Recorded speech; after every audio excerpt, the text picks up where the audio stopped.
kɛ laïcité ko ye min bɛ taabolo caman kofɔ jamana kɔnɔ. Silamɛjɛkulu caman y'a yira k'a fɔ ko laïcité t'u fɛla ye Mali kɔnɔ, i n'a fɔ Ligue des imams et érudits pour la solidarité islamique au Mali. O ka fɔ la ko maa kɛmɛ sigila Mali kɔnɔ 95 ye silamɛ ye. O siratigɛ la u y'a laɲini ko sariya sunba ɲɛbila gafe ko k'o lajɛ laïcité o bɛ se ka jɔsi ka bɔ yen cogo min na ko sabula a bɛ dankari Mali silamɛya la. Imam Idrissa Traoré an ka lamɛn. Laïcité kuma a mot a kelen bɛ ka gɛlɛya don an ka jamana kɔnɔna la. Gɛlɛyaba de b'a la. An b'a ɲini u fɛ u ka laïcité bɔ an ka constitution kɔnɔna la u ka yɛrɛma ni dɔwɛrɛ o ye jumɛn ye diinɛ caman bɛ jamana min kɔnɔna la. An m'a fɔ ko ni nin bɔra kɔnɔ k'an bɛ sa foyi a ka bɔ a kɔnɔ an bɛɛ ka lafiya minnu yɛrɛ y'a sɛbɛn ni kuma diyara n'an b'a fɔ olu yɛrɛ t'a dɔn yɛrɛ. An ka dɔn k'a fɔ diinɛjɛkulu yɛrɛ hakilina tɛ kelen ye laïcité ko la jamana kɔnɔ. Dɔw fɛla don i n'a fɔ dɔw yɛrɛ fɛnɛ fɛla tɛ. O hakilina kelen don jamanadenw yɔrɔ. Abdoulaye Kulibali kunnafonidila don. Laïcité ni jamana kɔnɔna na o kɛra sababu ye kamere san bayirika mɔgɔw ka se ka ɲɔgɔn nɔgɔ kun ka sigi kɛ ɲɔgɔn fɛ fo ka se san caman na. Ne hakili la laïcité de nana n'o ye jamana nin kɔnɔna la. Ne hakili la n'a bɔra yen a bɛna gɛlɛya dɔɔni la dɛ mɔgɔ ka aladeli t'o ye. Jɛnɛba Hayidara ka fɔ présidenti don a ka fɔla ko yɛlɛma bɛ se ka don laïcité kɛcogo la jamana kɔnɔ. Ni laïcité n'o ma kɛ a ka kɛ tolérance religieuse ye ni laïcité nin bɛ mɔgɔ fɛngɛ comme ça bɛɛ b'i ka min ka di min ye o b'o kɛ bɛɛ bɛ t'i ka sira fɛ min t'an ka coutume ye quoi min t'an ka laadaw ye olu kɔni ka bɔ a la. Alassane Modibo Ba islamologue don a bɛ taa ni hakilina kelen fɛ. Ni laïcité kɔrɔ de k'a fɔ ko bɛɛ lajɛlen ka ɲɔgɔn bonya bɛɛ ka to i danbe la a bisimila mais n'a kɔrɔ de ko ka diinɛ dɔ gɛn ka bɔ yen ne ma da la n'o bɛ a kɔrɔ sanfɛla la fɛn minnu b'a jɛ an bɛ se k'olu de relever k'a fɔ ayiwa a ye ninnu fara a kan nin b'a jɛ kumaden yɛrɛ ka falen ka kɛ kumaden wɛrɛ dɔ ye mais a bɛɛ kɔrɔ ka kɛ bɛɛ ka to yen i k'i ta kɛ o bɛ diinɛ in yɛrɛ kɔnɔ wa diinɛ kɔ kan fana bɛɛ ka to yen i bɛ se ka min kɛ i bɛ min faamu ala de bɛ t'i ɲininka a tɔ la ala k'an bɛɛ sababa ma diinɛ paratiki la. Seydou Fɔnba a ka fɔla ko bɛɛ k'i ta kɛ ko sabula jamana ye bɛɛ jɛ ye. N'a y'a dɔrɔn bɛ ka bɔ k'a bɛ taa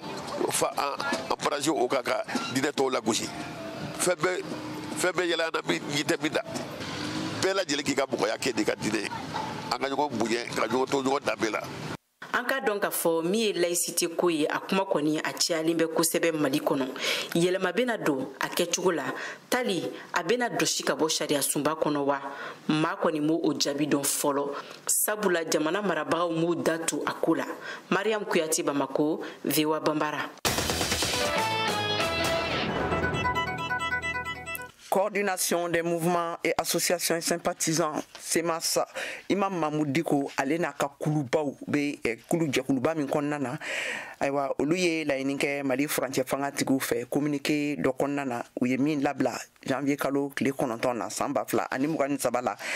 u ka k'u ka sariya sunba bayɛlɛmali n'a a bɛ senna u bolo ni ye ani a yɛlɛmali ka kura bila a nɔ la bolo kan. An sera a ɲɛmɔgɔ ma n'o ye Yusuf Daba Jawara ye ka ɲininkali tɛnkunnen k'a la a ye kumakan minnu sɔrɔ ka fɔ an ye an ka jɛ an k'olu lamɛn. Effectivement, il y a continuellement un communiqué de commun, c'est moi qui en a bien à Lyon. Donc, il y a vraiment des jamana continue, les gouvernants par la constitution continue, ou par le nombre de combat au combat flow sur la Guinée fait. En journée d'échange, pour voir une constitution, il y a Malina, quand il y a Manama, ou Benama, il y a Manama. Au combat flow, il y a Mali, droit politique, il y a Mali, Moumé, il y a Mali, qui est pour de constitution pour élaborer. Parce que débat, donc, aux constitutions, à élaborer les révisions de il faut qu'il parle que l'article 118 l'article 118 de révision constitutionnelle la mauvaise gouvernance, la mauvaise organisation des élections, l'impunité et le népotisme en boulot au côté Mali constitution au problème de situer la manière de gestion on est moins de mettre dans la gérer donc nous combat flingue car faut que nous ne te fasse sabati pour que la constitution est vraiment à gagner au delà tout un ni dans la nyamara fait ko aka constitution kuram nous be ka barake o ka ko nyamri pourquoi aw ye ni wati makono ka aw kana bo wakati min na ne weleli bilalen do faso jamakulu ni politique jakulu ni kata a ɲɔgɔn ye kɛnɛ sigi aw ni mara ministre mun kama ni wakati in kɔnɔ kɛrɛnkɛrɛnnenya la n'a ko ma kɔnɔna la an ye sigida fɔ dɔ kɛ ka tɛmɛ o sigida fɔ o kɛra depuis le 22 novembre 2022 donc kɔfɛ il fallait que an ka aliyu an ka kuma ka ɲɔgɔn faamuya o ni ka se ka position finale ta an ka journée d'échange la o temps de y'a kɛ a ma se ka bɔ joona maintenant en kɔnɔna la le planning na o kɛlen ka invitation caman donc on a vu que c'était l'occasion ka se ka an kuma fɔ pour que an ka se ka lamɛn ka ɲɛ a hakilina ye mun ye o ka se ka dɔn n'i y'a jateminɛ an ka communiqué yɛrɛ kɔnɔna la an y'a fɔ bi ko min bɛna kɛ jamana ɲɛmɔgɔw fɔ k'a fɔ ko semasi tɛ ye o kɛnɛ kan sabula ka d'a kan an ka hakilina ye mun ye constitution kura ko in na a ka ɲɔngiri o de y'an ka hakilina ye. Malikura ko kuma o bɛ sen na o dun ko pour que ka Malikura kɛ k'u bɛ fɛ ko ka refondation ni ka na ni bolokuraw ye jamana bɛ se ka sigi bolokura minnu kɔnɔ aw yɛrɛ hakili la o Malikura ko min filɛ nin a bɛna se ka ɲɛ sɔrɔ ka sɔrɔ sariya sunba in ma yɛlɛma wa. Aw de fɔ Mali problème dɔnnen don Mali problème ye jumɛn o ye yuruguyurugu ye élection kolon kɛ o ni bingani minnu bɛ yen o ni suyɛnni minnu bɛ yen mais k'a fɔ ko problème ninnu k'olu source bɛ an ka constitution na pas forcément parce que constitution bɛ kuma jamana sigisenbaw de kan mais sigisen tɔ minnu bɛ yen n'olu bɛ kuma injustice kan n'olu bɛ kuma mauvaise gouvernance kan olu bɛ tali kɛ loi o ni règlement de la donc n'a ma ɲɛ réforme bɛ se ka kɛ loi o ni règlement na an bolo réforme bɛ se ka kɛ ka sɔrɔ maga ma kɛ sariya sunba la. Baasi tɛ awa kumakan laban jumɛn b'i bolo ka laseliw kɛ. Kumakan laban min bɛ n bolo o ye ka ladi maliyɛnw ma o mɔgɔw k'a faamuya k'a fɔ bɛɛ n'i hakilina de don jamana ko la n'i y'a ye an ye hakilina in ta an ye hakili jagabɔ kɛ a kan an ka nin papier in an ka laɲini a kɛkun tɛ dɔwɛrɛ ye pour que jamana ɲɛmɔgɔw u k'a faamuya k'a fɔ ko mɔgɔw bɛ jamana kɔnɔ yan minnu fana bɛ hakili jagabɔ kɛ u fɛla ye mun ye k'a fɔ donc faut que maliyɛnw k'a faamuya k'a fɔ ko ni kumada dira bɛɛ ma mɔgɔw ka se k'u hakilina fɔ tiɲɛ kan o ni laadiya kɔnɔna la ka sɔrɔ nin ɲuman bɔ a la o de b'a to jamana bɛ avancer. Senegali marajɛkulu olu ye fɛɛrɛ kura 23 ɲɔgɔnna sigi sen kan kununko tarata la siraw lakanali kama n'a ma jara Wewa Bambara ka laselikɛla ka bɔ Dakar a bɛ ɲɛfɔ an ye an ka lamɛn. Ka bɔ Dakar kɔnɔ ka t'i yɛrɛ sɔrɔ Kaolack la chauffeur caman b'a boli sufɛla la à cause de ambiance kama mototigi minnu b'a transport parce que i bɛ classement di bɔ sira la. Musa Jara ye camion bolila ye Dakar ni Bamako cɛ ani Mali bolilaw ni mobilitigiw ka lafasali tɔn Senegali mɔgɔw dɔ de don fana a ka nin hakilina kɛlɛ in de bɛ Mohamed Traoré ni Kasimu Munkɔrɔ la u bɛɛ ye camion bolilaw de ye n'u ka mobiliw bɛ Bel-Air kin kɔnɔ Senegali faba la mobilibaw jɔyɔrɔ la. N'a fɔra ko 23 mobili bɛ ka jɔ ne bolo a ɲa man di kosɛbɛ quoi parce que an bɛ wuli Kaolack tigɛ sufɛ embouteillage ka bon ni mamu ko se coincer ɲɔgɔn na ni moto ko se coincer ɲɔgɔn na o fana bɛ se ka problème dɔ créer Kaolack ani Buru wa mo cɛ ka bon o kɔni ka di sufɛ n'o tɛ vraiment hakilina ka mais n'u sera ka dɔɔni fara kan o kɔni pour que an bɛ se ka bɔ yen nɔ cogoya min na quoi. Nka Senegali marajɛkulu ka nin ŋaniya ye n'o ye mobiliw ka sufɛ boli dabila duguw ni ɲɔgɔn cɛ ka daminɛ nɛgɛ kaɲa 23 fo nɛgɛ kaɲa 5 walasa ka lakana sabati siraw kan o bɛnna Samba Dembele ma. Baara in kɔnɔna na i bɛ taa sɔrɔ i bɛ mobili caman bile ko fila b'a la n'i taara caman bɛ yen n'i taara bɔ sufɛ boli la sunɔgɔ ani i bolila ka tile kɛ sɛgɛn b'i kan n'i mɛ yɛrɛ reposer sufɛ a bɛ se ka kɛ farikolo yɛrɛ b'a yira ni su kora an ka sunɔgɔ ni dugu jɛra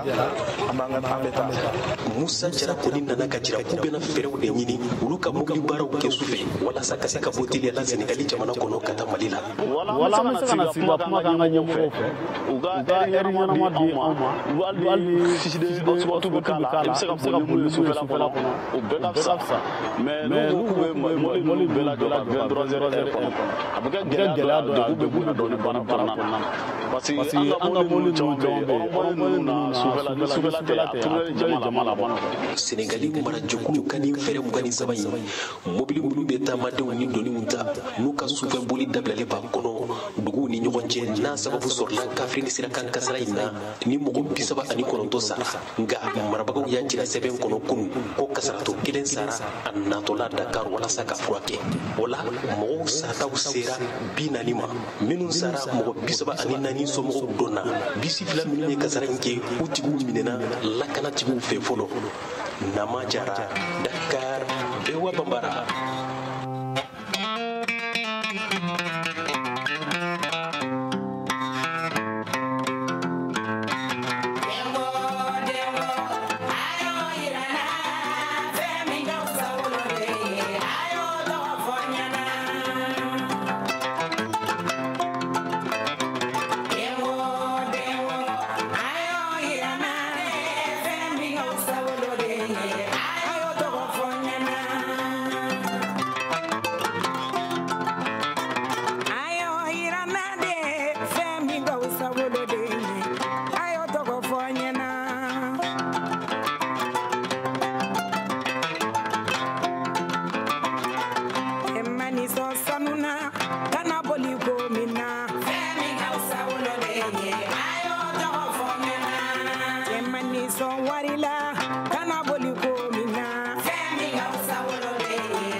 Afrique ni VOA Afrique ye buna adamadenw lafiyara kunnafoniko la. Aiwa katemene jemukanye ka foyana awbe alisa malikura kuna funu de kan kala me ka bo studio worona konna na be waso bala Washington DC ne munu be fe ka so jemukanye na ni watina se kan so finya trukala keme ani flaka Bamako ana laminina ko gadu ko fa ban so finya trukala keme ni flan to mini naninka abija ban so finya trukala bi kono tonka gaw ka fa ban so finya trukala keme ni woron to mi ani kelenka tum to ka fi ambe so finya trukala bi kono to mini sabaka Poro Banyangara Amesro Miatul Kala Bikonotoni Saba Tomi ani Flaka Sanfe Bololo Sra fe na be fe kan la me pena bansro anga Bololo Sra baka www.bambara.com woni ma bansro anga page kan Facebook Instagram ani YouTube kan watina katemene kuna foni sanji jikuru na makasaraba kanga jigi California mara yoro do kan bi arabaina meto mo ka la cellula uye akukum konnala uye mo bayirka chama labo usigi yorowla ni beda dokun temenin tawdika min senfe mo chama nyona fatura mo tan unu plan nyona unena unina Mohamed Touré nyefolike anye aka angalame Don tɛmɛnenw sanjiba minnu nana dugukolo kan minnu falen do jila ka ban o kɛra sababu ye ka kuran tigɛ kosɛbɛ sanjiba caman nana ka jiri caman wuli ka bɔ u ju la ani ka sirabaw tigɛ sanjiba nin tun bɛ mobilibolilaw ta tuma dɔ la Ameriki jamana na mara min ka ca ni mara tɔ bɛɛ ye sow ni jagakɛyɔrɔ ba 66 ɲɔgɔnna ma kuran sɔrɔ karidon sɔgɔma ka kɛɲɛ ni yɔrɔ kɛrɛnkɛrɛn ye min tɔgɔ ye ko Power Outage US o ka fɔ la o fɔnɔba kura min bɛna kɛ o bɛna Californie woroduguyanfan minɛ wa a bɛna ni nɛnɛba ye Sierra Nevada kulu kan ka kɛɲɛ ni Ameriki jamana ka waati barada n'o ye NWS ka fɔta ye Californie bɛna fiɲɛba baji bingani banbali sɔrɔ sisan o ɲɔgɔnama ye kabini san 2005 la ka kɛɲɛ ni NWS ka fɔta ye o sankolo bajiw minnu bɛ kɛ ka sababu kɛ yɔrɔ ye minnu ka timi ka taa o kɔfɛ ka ji bɔrɔ bila Ameriki tilebi kɔgɔjidaw la olu b'an teli ka kɛ ten aw de bɛ kunnafoni mɔlen sɛnsɛnni di anw ma bamanankan na VOA Afrique filɛ nin ye 102 fiɲɛ sira kan Bamako Mali la Aiwa Mali mécanicien olu be gɛlɛya jumɛn de kɔnɔ u ka baaraw senfɛ Mariam Traoré ale ye kɛnɛ kura sigi a bɛ daminɛ bi la awa araba o araba o kɛnɛ kɔnɔ a bɛ nata mɔgɔ dɔw fɛ yen nɔ ka taa hakilijagabaw kɛ u ka gɛlɛyaw an'u ka taabolow kan a kɛnɛ kɔnɔ bi ani Mali mécanicien de ye baro sigi kɛ a kɔnɔ awa laselikan minnu sɔrɔla a kɔnɔ an ka lamɛn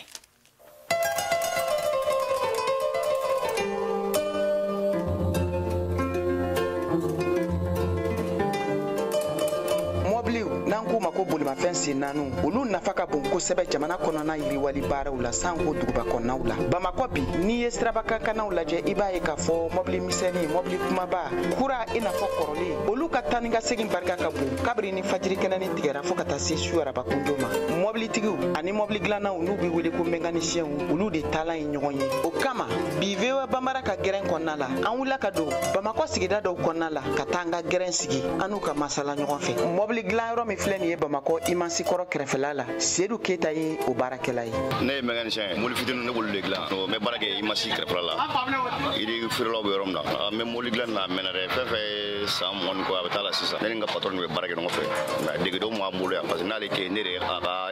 adjoint ye yan an ka daminɛ moteur la ni moteur tiɲɛna sisan an bɛ se ka na ni moteur an b'a lajɛ n'a sɔrɔ a bɛ se ka réparer an b'a fɔ an bɛ se ka réparer n'a tɛ se ka réparer an b'a fɔ a tigi ma ka taa kasi moteur san an b'a dɔn a la bon a caman bɛ bi bi in na tellement que gɛlɛya yɛrɛ bɛ yen caman b'a fɔ ko ka mobili réparation kɛ n'u nana maintenant an b'a dilan ka ban n'a banna tuma min na sisan an bɛ sɔrɔ ka an ka baarakɛ wari k'a kɔrɔ tile kɔnɔ tuma dɔw la n bɛ se ka 5000 sɔrɔ tuma dɔw la yɛrɛ an bɛ taa 10,000 na. Seydou Keita ko baarakolon tɛ yen bawo ale ye nanzara kalan de kɛ k'o diplôme sɔrɔ k'o da so kɔnɔ ka bɔ ka na mécanicien kɛ ne ye école de kɛ ne ye CAP de kɛ mécanique auto Mali a t'a la foyi t'a la ne yɛrɛ terikɛ kun bɛ n dɔgɔya e Seydou e nɔgɔlen don i bɛ carré kɔnɔ i sunkuruw bɛ yan fɛ dɔ ta n ko ne bɛ wari min sɔrɔ gaz olu de b'olu balo bon minnu bɛ sigi yan fɔ ko maloya b'a la kɛlɛ fɛ u bɛ ka retard de ta ne ka diplôme bɛ n bolo so kɔnɔ yen ne y'a bila pour que n bɛ se ka na garage kɔnɔ tɔgɔ na ka na kɛ comme apprenti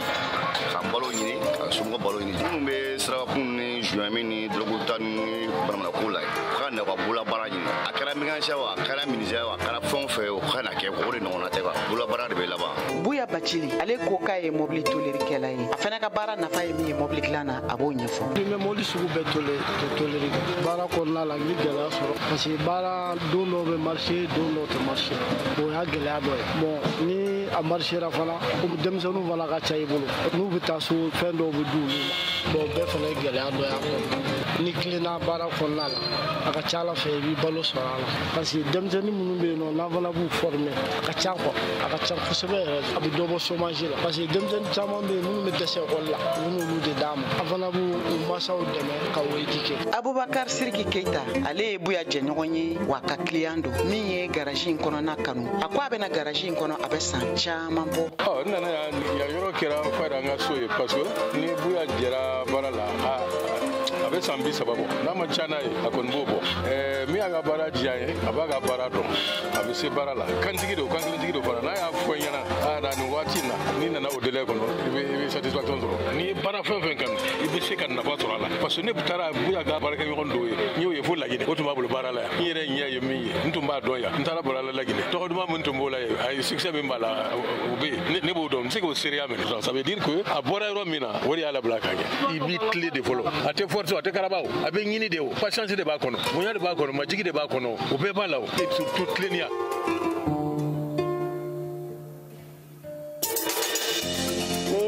Korotimi Traoré ka bɔ Segu Kura Segu aw ye Malikura lamɛn ntɛnɛn ka taa bila juma la nɛgɛ kaɲa 5 ka taa bila kaɲa 5 tɛmɛlen ni sanga 30 ye VOA Afrique. Sisan an ka farikolo ɲɛnajɛ kunnafoniw lamɛn Siaka Traoré bolo.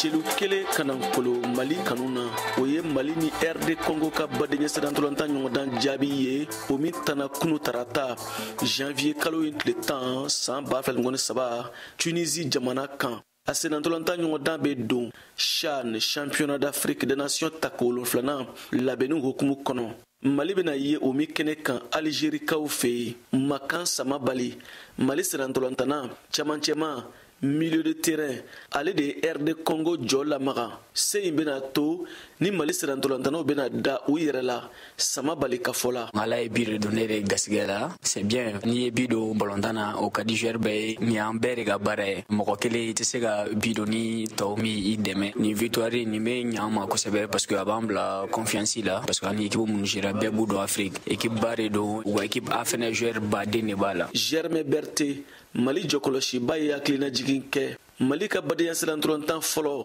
Uganda ɲɛkɔrɔ o jaabi kɛra 2-2 de ye kanankolo fan 2 bɛ fɛ badenya sedantolontan 2nan se kɛra Mali ta ye RD Congo ɲɛkɔrɔ celu kelen kanankolo o kɔrɔ tagaɲɛ bɛ ka na progression bɛ ka na faamuyaliw bɛ ka na coach ka système sira kan et puis an fana yɛrɛ dama ni ɲɔgɔn cɛ cohésion fana bɛ ka na victoire in a bɛ fisaya an ma kosɛbɛ a b'an dɛmɛ kosɛbɛ compétition nata kama c'est à nous maintenant de rester concentré et de rester assidus an jaabi ka jɔ an bɛ ka faamuyaliw kɛ maturité bɛ ka na physiquement tout le monde est là mentalement aussi on est prêt pour la compétition. Mali degeli karamɔgɔ Nuhum Jane ka fɔ la nimisi wasa bɛ ka sɔrɔ joueur y'a kɛ faut qu'à fois Benyana en grande partie en fait mon fouiller surtout l'aspect défensif car il faut sur mon se défendre pour ne pas prendre de but il dit que ballon be tant qu'à faut qu'il be défendre donc pendant qu'on là au moins si casse occasion sur et casse bido il y a fa nous espérons que oui match mikebi ou no match qui est contre l'Angola on me continuer qu'à baraka point de vue état d'esprit pour que je pourquoi donc faut compétition normale janvier kalo le temps worona ta no be ntena ta ma Malika boko follow shani kenekan Algérikaw fe o be kɛ Angola ɲɛkɔrɔ VOA Bambara tɔgɔ la Bamako Siaka Traoré ka laseli don.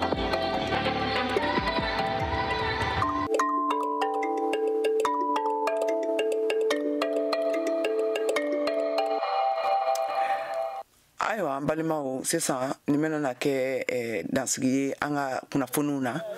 kunnafoni minnu sɔrɔla ka laseli kɛ aw ye olu de tun filɛ nin ye ninnu ye jamukan in labɛnna Senem Keita ani Cheikh Siro fɛ a laseliw kɛra aw ye ne Keyatu Traoré fɛ an bɛ laɲini kɛ aw bɛɛ lajɛlen fɛ a k'aw sɔgɔlen to VOA ka kunnafoni siraw la télévision ani radio siraw fɛ nin tun ye Keyatu Traoré kumakan ye awa an bɛn waati wɛrɛ la ka foli ani tanuni laseli kɛ an ka radio partenaires bɛɛ lajɛlen ye an b'u fo kosɛbɛ olu de b'an dɛmɛ ka kunnafoni ninnu cari fan bɛɛ fɛ Mali jamana ani Mali kɛrɛfɛ jamanaw kɔnɔna na n'o ye Côte d'Ivoire jamana ni Burkina Faso ani Laginɛkaw fɛ yen nɔ diaspora fɛnɛ olu b'an suit an ka bɔlɔlɔsiraw fɛ an bɛ bɛɛ lajɛlen de fo sankura min daminɛnen filɛ nin ye tan Ala k'a kɛ hɛrɛ ye Ala ka san kayira di an bɛɛ lajɛlen ma awa an ka mɛn ka kunnafoni ɲumanw sabatilenw olu laseliw kɛ aw ye nin tun ye Kɛyatu Tarawele kumakan ye Malikura jɛmukan kɛnɛ kan a k'an bɛn waati wɛrɛ a barika Malikura la bɛɛ bamara mɔgɔw ani ko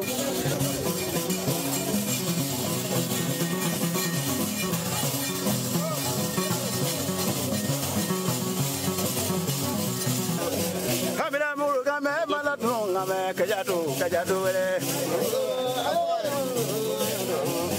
kamera dulu kame de balaka kajatu kaibe wala magazi kura nete na jinobe mogolo magazi wele ka magazi kura ya magazi kura